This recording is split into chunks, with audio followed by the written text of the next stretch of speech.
All praises to Yahweh, Bahashem, Yahweh Shai, and let's get right into this video.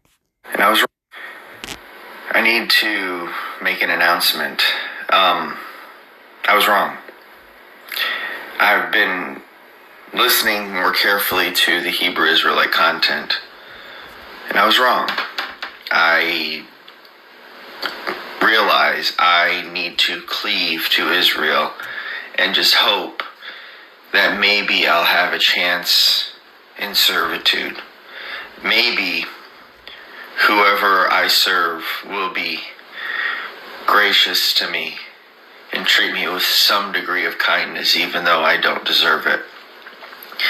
I've spent so much time studying theology in the Bible for nothing. All these books back here, I'm going to use them for firewood because they're useless. We were never able to understand the Bible without the One West movement. They give us the insight. They give us the teaching. They give us the breakdown. They give us the precepts.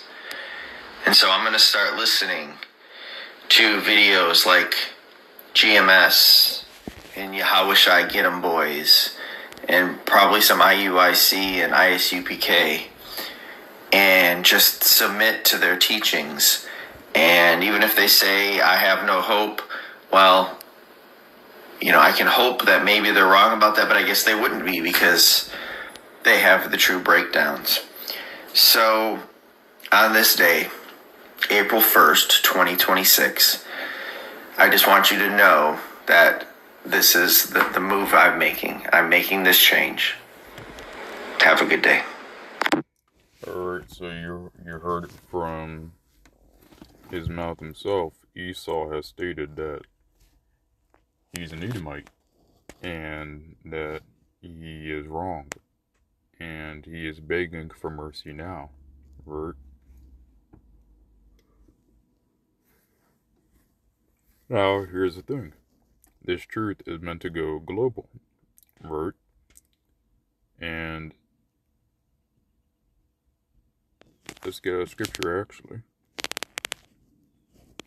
Let's get another scripture.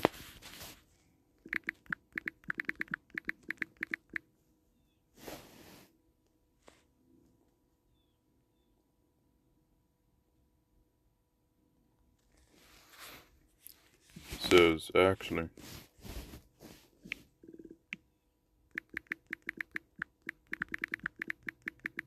alright.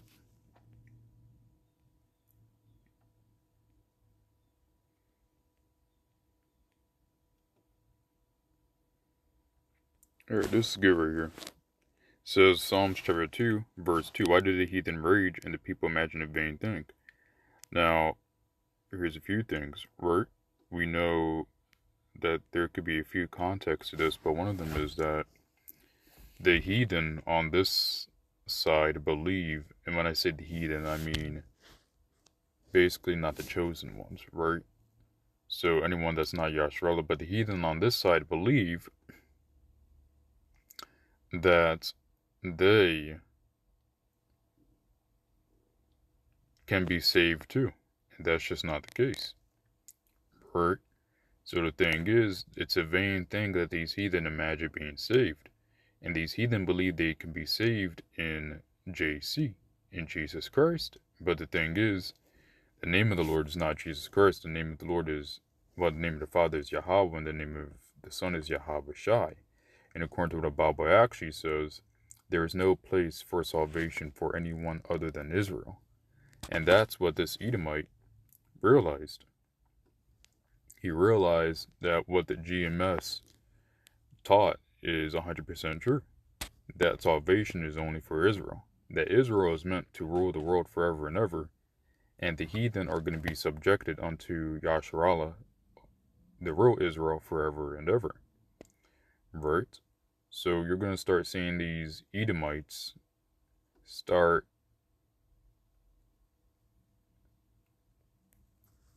uncovering and start lifting up what's behind the so-called white and see that they're actually Edomites and that they're not white. Right? And then you'll start to see these Edomites start to really self-hate themselves. Now, let's go into the scripture. 2nd Ezra chapter 6, verse 9, for Esau is the end of the world, and Jacob is the beginning of it that followeth. Right. So we know that Esau's time is coming near. And we especially know that this is the end of the world because Esau is starting to wake up to who he really is.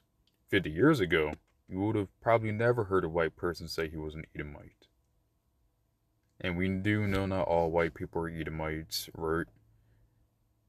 We're just going, most likely, if you're a Caucasian looking, you could be an Edomite.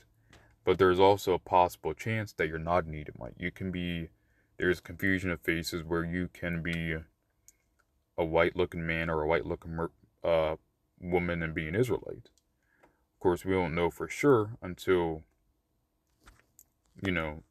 really it's the Lord that does the picking, right? So we won't know for sure unless, if you feel by the Spirit is truth, right? And you believe the Spirit is truth, right? Then perhaps you could be an Israelite, right? Of course, we won't know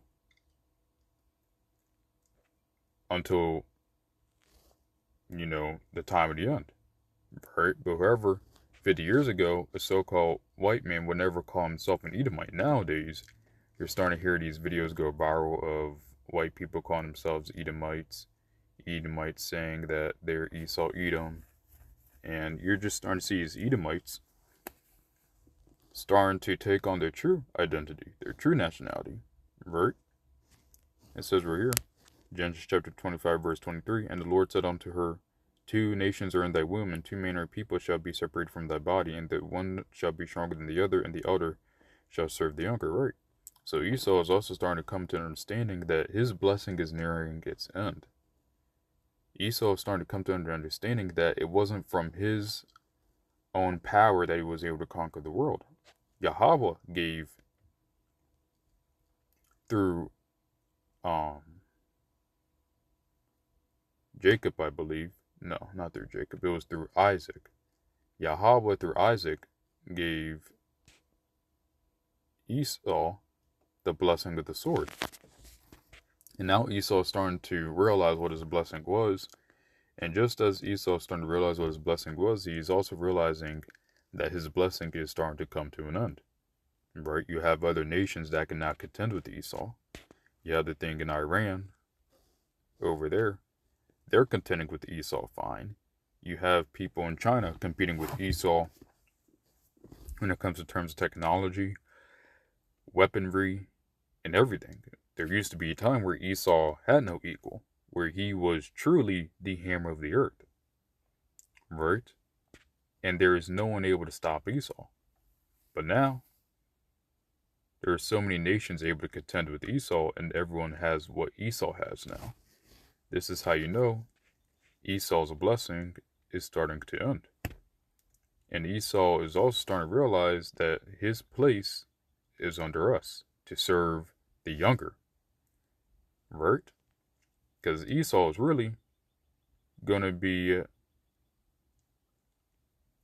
serving Jacob in the kingdom.